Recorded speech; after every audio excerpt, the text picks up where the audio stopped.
সঁচা কথা পদ্ম হাজৰিকাদেৱ বিজেপি চৰকাৰ অহাৰ পৰা আমাৰ কিন্তু যুৱক যুৱতীসকল বাহিৰত কাম কৰিবলৈ যাবলগীয়া হোৱা নাই দেই। আপুনি কিন্তু এতিয়া একদম সুন্দৰ কথা কৈছে। সকলোকে নমস্কাৰ জনাই আহি গলো আপোনালোকৰ মাজলৈ অন্য এটা টপিক লৈ। আৰু আজি টপিকটো কি জানেনে? আপোনালোকে গম পাই আছে নহয় যে বিধানসভা অধিৱেশন চলি আছে আৰু সেই অধিৱেশনতে এজন মুধা ফুটা ব্যক্তিয়ে ফেকুৰি কান্দিছে। আৰু কিয়নো ফেকুৰি কান্দিছে আপোনালোকে নিশ্চয় জানিবলৈ চাগে মন আছে নহয় জানো? গতিকে আপোনালোকে চিন্তা নকৰিব, মই দেখাই দিম। আৰু তাৰ আগতে আপোনালোকে মোক গালিও পাৰি ল'ব লাগিব। আৰু যেতিয়া মই দি দিম তেতিয়া আপোনালোকে মোক কিন্তু একদম বহুত গালি দিব দেই। মই গম পাওঁ আপোনালোকে যে মোক গালি দিব। বাৰু যিয়ে নহওক, কেতিয়াবা গালি খাইও মজা লাগে নহয় জানো? এতিয়া কথাটো হ'ল কি শুনক।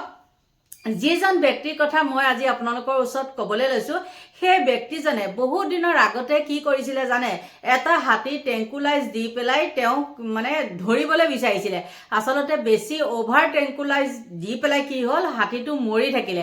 আৰু তেওঁ তেতিয়াই মনত পুহি ৰাখিছিলে যে মই বন মন্ত্ৰী হ'ম। আৰু গম পায়ে গৈছে চাগে কোনজনৰ কথা কৈছোঁ নহয় জানো? আৰু যিজন ব্যক্তিয়ে আজি সদনত একদম উচুপি কান্দিছে, তেওঁ মানে ক'বই নোৱাৰা হৈ গৈছে। আৰু সেইখিনি নাটক কৰাৰো আচলতে কাৰণ আছে। কি কাৰণ জানেনে? সেয়া মুখ্যমন্ত্ৰীৰ চকুত পেলাব লাগিব। কিজানি মন্ত্ৰিত্ব বাবটো নাপায়, তেনেকুৱাবিলাকৰ কাৰণতে এইবিলাক হ'ল নাটকবাজি। আৰু সদনত একেদিন যিখিনি চলি আছে তাৰে কেইজনমান ব্যক্তিয়ে কি কৰিছে, এখন নাটক ৰচনা কৰিছে। মুখ্যমন্ত্ৰীয়ে ইয়াৰ আগতে নাটকখনৰ কথা কিন্তু অলপ কাঞ্চুৱাই থৈছিলে আৰু এতিয়া কিন্তু প্ৰায় সংখ্যক মানুহে বুজি উঠিলে। আৰু যেতিয়া এইবিলাক কৈ থাকে সদনত, মোৰ আজিকালি কি হয় জানেনে? বহুত হাঁহি উঠে আৰু সময় নাপাওঁ। সেইটো সময়ত আচলতে মই টিভি লগাই চাই থাকিবলৈ, আৰু পিছত ৰাতি যেতিয়া পাওঁ মই তেতিয়াহে সেইবিলাক চাওঁ। কিন্তু যিয়ে নহওক, আজি সদনত যেতিয়া উচুপি কান্দিছে, আপোনালোকে ভাবিব বা ইমান ডাঙৰ হুষ্টপুষ্ট মানুহজনে এনেকেনো বাৰু কান্দিব লাগেনে? কিন্তু কন্দাৰোতো তেওঁ বহুত কাৰণ আছে। তেওঁ যিকোনো প্ৰকাৰে মুখ্যমন্ত্ৰীৰ চকুত পৰিবলৈ বিচাৰিছে, মন্ত্ৰিত্ব বাবটো লাগে। আৰু তেওঁ সকলোতে কি কৰে, গুণ্ডাগিৰি। আৰু কোন মানুহজন সেইজন আপোনালোকক মই দেখাই দিম। এতিয়ালৈকে মই থাম্বনেইলখন প্ৰস্তুত কৰা নাই, আৰু প্ৰস্তুত কৰিলে মই দেখাই দিম। আপোনালোকেতো গমেই পাই আছে আজি মই হয়ে আজি বনাইছোঁ, পিছদিনাহে দিম মই ভিডিঅ'টো দেই। ইউচিচি লৈ পেলাই কি যে এখন হুলস্থুল লাগিছে, এইবিলাক মই ক'বলৈ গ'লে ভেকু ভাওনা। যি হয় হৈ থাকক, সেইবিলাক নাজানো। মুঠতে অসম শেষ গেলাই পেলালে।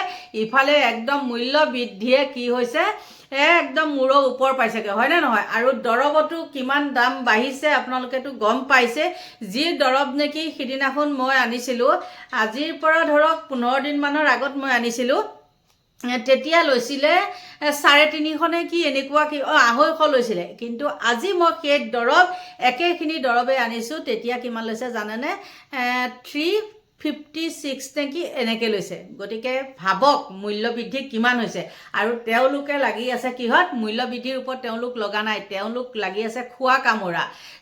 কেনেকৈ আমি মুখ্যমন্ত্ৰীৰ চকুত পৰিব পাৰোঁ, কেনেকৈ মুখ্যমন্ত্ৰীৰ লগত ভাল হৈ থাকিব পাৰোঁ, সেইবিলাক ধান্দা। আৰু আমাৰ সাধাৰণ জনতাৰ কথা তেওঁলোকে কিন্তু ভবা নাই। আজি তেওঁলোকে কিন্তু আলোচনা নকৰিলে যে ISBT-খন যে তেওঁলোকে বনিয়াৰ হাতত দিছে, সেই কথাটো তেওঁলোকৰ নাই। এতিয়া সেইবিলাক কথা নাহেই। এতিয়া কি হৈছে, মূল্যবৃদ্ধিৰ ওপৰত এতিয়া আজি দেখিছোঁ কিছুমান মানুহক মই কৰিছে, প্ৰতিবাদ কৰিছে। আৰু সেই প্ৰতিবাদক মুখ্যমন্ত্ৰীয়ে বাৰু চকু কাণ দিবনে? কেতিয়াও নিদিয়ে। গতিকে বন্ধু বান্ধৱীসকল, এইবিলাকে তেওঁ হাতীৰ মাউত হ'বলৈ বিচাৰিছিলে, বনমন্ত্ৰী হ'বলৈ বিচাৰিছিলে, কিন্তু শেষত গৈ ফুটুকাৰ ফেন। আৰু তেওঁ কিন্তু একেবাৰে 10টা মূৰ 11টা মূৰ লৈ পেলাই তেওঁ ভাওনাও কৰে দেই। আৰু সেই ভাওনা কৰোঁতে আচলতে মাতটো তেনেকুৱা হৈ গৈছে। আৰু আপোনালোকে ভাবিছে নেকি কান্দিছে বুলি ভাবিছে নেকি? আৰু কান্দা নিচিনাই মইতো কেইবাবাৰো কৰি চাইছোঁ, বোলো কান্দিছে নেকি? কন্দা নহয়, তেওঁ একদম চিঞৰত একদম কণা নিচিনা দেখুৱাই পেলাই তেওঁ মানে হেৰি চকুত লগা হ'বলৈ চাইছে আৰু তেওঁ ভাবিছে যে চিঞৰি চিঞৰি কথাখিনি ক'লে মোৰ কথাখিনি শুদ্ধ হৈ যাব। গতিকে বন্ধু বান্ধৱীসকল, কোনজনেনো মুধা ফুটা ব্যক্তি, কোনজনে আপোনালোকৰ ওচৰত উচুপি উচুপি কান্দিছে আৰু কি এখন নাটক ৰচনা কৰি কি যে বকিছে সেই ভগৱান জানে। গতিকে পলম নকৰি আপোনালোকে চাওক কোনজন ব্যক্তিয়ে আজি উচুপি উচুপি কান্দিছে। থলুৱা ল'ৰা ছোৱালী, খিলঞ্জীয়া ল'ৰা ছোৱালী, তাত কৃষি কৰ্মৰ জৰিয়তে আজি তেওঁলোকে চৰকাৰী চাকৰি বিচৰা নাই, তেওঁলোকে কোম্পানীত চাকৰি কৰিবলৈ বাহিৰলৈ যোৱা নাই। বিজেপি দলক যে ব্ৰহ্মপুত্ৰত পেলাই দিব অসমৰ জনসাধাৰণে, এই অখিল গগৈ ডাঙৰীয়াই যিবিলাক কথা কৈছিলে, ব্ৰহ্মপুত্ৰত নেপেলাই অসমৰ জনসাধাৰণে অসমৰ জনস্বাৰ্থ গ্ৰহণ কৰাৰ কাৰণে আজি আমাক দিছপুৰত পেলালে। দিছপুৰত পেলালে অধ্যক্ষ ডাঙৰীয়া, লাজ পাব নালাগে অখিল গগৈ, লাজ পাব নালাগে।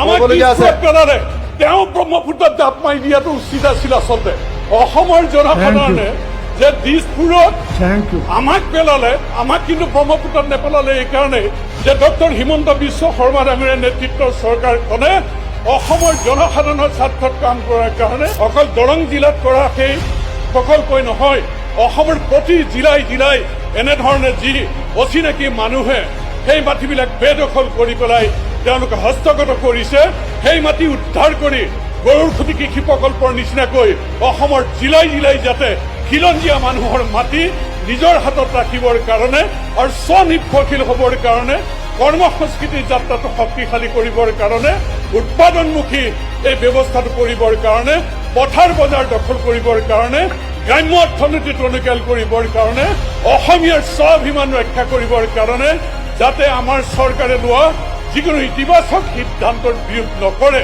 আৰু এনেকে যদি কৰে, তেওঁলোকে নিৰ্বাচনৰ আগত যিবিলাক কথা কয় অধ্যক্ষ ডাঙৰীয়া, অখিল গগৈৰ বিৰুদ্ধে আজি সদনত গৰজি উঠিছে শাসক পক্ষ বিধায়ক। পদ্ম হাজৰিকাই আজি ৰুদ্ৰ ৰূপ ধাৰণ কৰিছে অখিল গগৈৰ বিৰুদ্ধে আৰু কৈছে যে অখিল গগৈৰ যদি মান সন্মান আছে তেনেহ'লে অখিল গগৈয়ে নিজে ব্ৰহ্মপুত্ৰত জঁপিয়াই দিব লাগে। কথাটো এনে প্ৰসংগত উত্থাপন কৰিছে যে যি সময়ত নিৰ্বাচনৰ সময়ত অখিল গগৈয়ে বিভিন্ন ধৰণে যিসমূহ নিৰ্বাচন প্ৰচাৰ চলাই আছিল, সেই সময়ত বাৰে বাৰে মুখ্যমন্ত্ৰী হিমন্ত বিশ্ব শৰ্মাক টাৰ্গেট কৰি কৈছিল যে এইবাৰ ৰাইজে হিমন্ত বিশ্ব শৰ্মাক ব্ৰহ্মপুত্ৰত দলিয়াই দিব আৰু বিজেপি চৰকাৰখনক ব্ৰহ্মপুত্ৰত দলিয়াই উটুৱাই পঠিয়াই দিব আজমলসহ বাংলাদেশলৈ।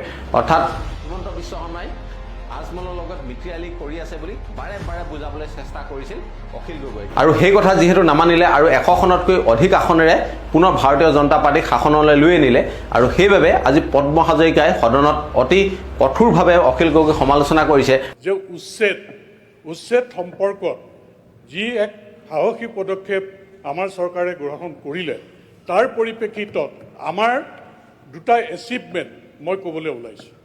এটা হ'ল চকীঘাট এভিকশ্যনৰ সময়ত বহুতীয়া হুলস্থুল হৈছিল। এই চকীঘাট এভিকশ্যনৰ পিছত তাত যিখিনি মাটি খালী হ'ল, আপোনালোকে শুনি সুখী হ'ব যে নৰ্থ ইষ্টৰ ভিতৰত প্ৰথম টাইলছ ইণ্ডাষ্ট্ৰী চকীঘাটত অহা জুলাই মাহত মুখ্যমন্ত্ৰী ডাঙৰীয়াই উদ্বোধন কৰিব। তাত শ শ ল'ৰা ছোৱালী সংস্থাপন হ'ব। আৰু এইটো এইকাৰণে নৰ্থ ইষ্টৰ ভিতৰত প্ৰথম যে কাৰ্বি আংলঙত 70% ৰ মেটেৰিয়েলছ পাবলৈ সক্ষম হৈছে। আৰু এই পদক্ষেপ প্ৰধানমন্ত্ৰী নৰেন্দ্ৰ মোদী ডাঙৰীয়া, মুখ্যমন্ত্ৰী ডাঙৰীয়াৰ কাৰণে আজি আচলতে মোৰ সমষ্টিত এই টাইলছ ইণ্ডাষ্ট্ৰিটো হ'বলৈ সক্ষম হৈছে। ইয়াৰ পিছত লিমকাই তাত 1600 কোটি টকাৰ ইণ্ডাষ্ট্ৰি কৰিবলৈ ওলাইছে। সেই উচ্ছেদিত মাটিত আৰু ইণ্ডাষ্ট্ৰি কৰিবলৈ ওলাইছে। আমি 2000 বিঘা মাটি দিবলৈ ইতিমধ্যে যা যোগাৰ হৈছে, যে মেগা ইণ্ডাষ্ট্ৰিয়েল পাৰ্ক হ'বলৈ গৈ আছে। যে এইটো সম্ভৱ হৈছে এইকাৰণে যে সেই অচিনাকি মানুহক উচ্ছেদ কৰাৰ কাৰণেই আচলতে তাত এই ইণ্ডাষ্ট্ৰি হ'বলৈ সক্ষম হৈছে। এইটো এটা আমাৰ কাৰণে ডাঙৰ এচিভমেণ্ট। কিন্তু তাৰ আগৰ মই যদি কংগ্ৰেছ চৰকাৰৰ কথা কওঁ অধ্যক্ষ ডাঙৰীয়া, যে গৰুখুটিত যি ধৰণে অখিল গগৈহঁতে বা কংগ্ৰেছ দলটোৱে যেনেধৰণে প্ৰতিবাদ কৰিছিল যে উচ্ছেদৰ সময়ছোৱাত বা বিভিন্ন স্থানত যেতিয়া উচ্ছেদ হয়, যেতিয়া মিয়া খেদায়, তেতিয়া যি ধৰণে প্ৰতিবাদ হয়, সেই সময়ত অখিল গগৈহঁতে প্ৰতিবাদ কৰে উচ্ছেদ চলিলে। কিন্তু তেনেধৰণৰ উচ্ছেদ এতিয়া ৰাজ্যত আৰু দুগুণকৈ চলাবলৈ এবাৰ আহ্বান জনাইছে চৰকাৰক বিধায়ক পদ্ম হাজৰিকা আৰু কৈছে যে গৰুখুটি প্ৰকল্পত পূৰ্বতে মানুহে সেই ঠাইত অসমীয়া মানুহসকল ওলাবলৈ ভয় কৰিছিল, কিন্তু এতিয়া আৰু সেই পৰিৱেশ নাই। তাত মানুহে খেতি কৰিছে। অসমীয়া ল'ৰাই প্ৰকৃততে কেনেকৈ খেতি কৰে বা অসমীয়া ল'ৰাই প্ৰকৃততে কেনেধৰণে আগবাঢ়ি যাব বিচাৰে কৃষি কৰ্মত, সেয়া এটা উৎকৃষ্ট নিদৰ্শন হৈছে এই গৰুখুটি প্ৰকল্প চিপাঝাৰৰ। আৰু সেই প্ৰকল্পটো অখিল গগৈক এবাৰ চাবলৈ তেওঁ পৰামৰ্শ আগবঢ়াইছে আৰু কৈছে যে এবাৰ এই গৰুখুটি প্ৰকল্পটো এবাৰ চাই আহিব আৰু অসমীয়া ল'ৰাসকল যে পিছ পৰি থকা নাই, কেৱল মিয়াৰ ওপৰত যে অসমীয়া জাতিটো যে নিৰ্ভৰ নকৰে তাৰ বিষয়ে অখিল গগৈক আজি বুজাইছে আৰু কৈছে যে আপুনি যি ধৰণে নিৰ্বাচনী প্ৰচাৰসমূহত বিজেপি বিৰুদ্ধে বেয়াকৈ কৈছিল যে এইবাৰ ব্ৰহ্মপুত্ৰত দলিয়াই দিয়া হ'ব, অমুক কৰা হ'ব, তমুক কৰা হ'ব, যদিহে আপোনাৰ সন্মান আছে তেনেহ'লে আপুনি নিজেই এবাৰ ব্ৰহ্মপুত্ৰত জাপ মাৰি দিয়ক। ইত্যাদি বিভিন্ন ধৰণে আজি অখিল গগৈৰ বিৰুদ্ধে গৰজি উঠিছে শাসক পক্ষৰ বিধায়ক পীয়ুষ হাজৰিকাই আজি গৰজি উঠিলে অখিল গগৈৰ বিৰুদ্ধে। অখিল গগৈ বাৰে বাৰে কৈছে যে মূল্যবৃদ্ধিৰ প্ৰসংগটো উত্থাপন কৰিছে। তাৰপিছত অখিল গগৈ বুজাই দিলে যে কি কাৰণে মূল্যবৃদ্ধি হৈছে। বিশ্বৰ কেইবাখনো দেশত ইতিমধ্যে যুদ্ধ চলি আছে, ইৰাণৰ লগত আমেৰিকা আৰু ইজৰাইলো হৈছে, আনফালে ইউক্ৰেইনৰ লগত ৰাছিয়া ইতিমধ্যে পুনৰবাৰ যুদ্ধ আৰম্ভ কৰিছে, যাৰ বাবে এই যুদ্ধৰ প্ৰভাৱৰ ফলতেই অসম হওক বা ভাৰতবৰ্ষৰ হওক বিভিন্ন ৰাজ্যসমূহত ইতিমধ্যে তেলৰ দাম বা অত্যাৱশ্যকীয় সামগ্ৰীৰ দাম কিছুমান বৃদ্ধি পাইছে। আৰু সেয়ে কৈছে যে যদিহে কংগ্ৰেছসকলে প্ৰতিবাদ কৰিছে তেনেহ'লে কংগ্ৰেছীৰ যিসমূহ শাসিত ৰাজ্য আছে সেই ৰাজ্যসমূহত কিয় দামটো কম হৈ যোৱা নাই। গতিকে তাৰ উত্তৰো বিচাৰিলে, কিন্তু কোনো উত্তৰটো বৰ্তমানলৈকে দিয়া নাই। আৰু ইতিমধ্যে অখিল গগৈ যিসমূহ প্ৰতিবাদ কৰিছে সেই বিৰোধী প্ৰতিবাদক এক প্ৰকাৰ নাটক আখ্যা দিছে শাসক পক্ষৰ বিধায়কসকলে বিৰোধী পক্ষক। কংগ্ৰেছ দলৰ কেইবাখনো ষ্টেটতো চৰকাৰ আছে, তেওঁলোকে কিহৰ মূল্য বৃদ্ধিৰ কথা কয়? তাতে ভেট কমাই দিলে হৈ গ'ল। তেলেংগানাত ভেট কমাই দিয়ক, কৰ্ণাটকাত ভেট কমাই দিয়ক, কেৰেলামত ভেট কমাই দিয়ক, তাতেতো ভেট কমোৱা নাই। আৰু ইয়াত আহি তেওঁলোকে আন্দোলনৰ নাটক কৰে। অধ্যক্ষ ডাঙৰীয়া তেওঁলোকে আকৌ কৈছোঁ পাহৰি গ'ল, মাত্ৰ 1 মাহৰ আগত হোৱা ইলেকশ্যনত তেওঁলোকৰ অসমৰ ইতিহাসত সকলোতকৈ বেয়া ৰিজাল্টটো হৈছে। অপাৰ আছামত অধ্যক্ষ ডাঙৰীয়া মাত্ৰ 2টা সমষ্টিত অপজিশ্যন জিকিছে, তাতে নাওবৈচাতটো কেনেকৈ জিকিছে জানে? ভাতৃ জয়প্ৰকাশ দাস ডাঙৰীয়াৰ সমষ্টিত 50% আমাক ভোট নিদিয়া, 50,000 আমাক ভোট নিদিয়া মানুহ আছে। গতিকে অধ্যক্ষ ডাঙৰীয়া তেওঁলোকে আপাৰ আছামত একেবাৰে ফিনিছড হৈ গৈছে। কাৰ কাৰণে? হিমন্ত বিশ্ব শৰ্মা ডাঙৰীয়াৰ বিচক্ষণতাৰ কাৰণে। অধ্যক্ষ ডাঙৰীয়া কংগ্ৰেছ দলৰ এখন চৰকাৰ চলি আছে হিমাচলত। মই আপোনাক তথ্য সহকাৰে ক'ম, হিমাচলত অধ্যক্ষ ডাঙৰীয়া তেখেতলোকে কি কৰিছে, চৰকাৰী কৰ্মচাৰীক দৰমহা 30% কমাই দিবলৈ তেওঁলোকে কি কৰিছে, অধ্যক্ষ ডাঙৰীয়া জাননী জাৰি কৰিছে। Himachal govt defers 30% salary to top official for 6 months। অধ্যক্ষ ডাঙৰীয়া কংগ্ৰেছ দলৰ চৰকাৰৰ এয়া বিচক্ষণতা। কংগ্ৰেছ দলৰ চৰকাৰ চত চলি আছে, তাত বিচক্ষণতা অধ্যক্ষ ডাঙৰীয়া। কংগ্ৰেছ দলৰ চৰকাৰ চলি আছে হিমাচলত, তাতে 30% চেলাৰী কাট কৰিছে চৰকাৰী উচ্চপদস্থ বিষয়াসকলৰ। আমাৰতো কাট হোৱা নাই অধ্যক্ষ ডাঙৰীয়া, আমি 8 পে কমিশ্যন দি আছোঁ। সেইদিনাখনতো মই আচৰিত হ'লোঁ অধ্যক্ষ ডাঙৰীয়া। আমি যেতিয়া ক'লৈ গৈছিলোঁ, পশ্চিমবংগলৈ গৈছিলোঁ, তাত 7 পে কমিশ্যন চলি আছে অধ্যক্ষ ডাঙৰীয়া। 6 পে কমিশ্যন চলি আছে। আৰু আমি অসমত 8 পে কমিশ্যনৰ কথা কৈ আছোঁ। যিদিনাখন কেন্দ্ৰীয় চৰকাৰে দিয়ে বহাই, সেইদিনাখন লগত অসম চৰকাৰে বহাবই বুলি অট'মেটিক সিদ্ধান্ত লোৱা আছে। এয়া কোনে কৰিছে অধ্যক্ষ ডাঙৰীয়া? হিমন্ত বিশ্ব শৰ্মা ডাঙৰীয়া কৰিছে। এয়া হৈছে বিচক্ষণতা।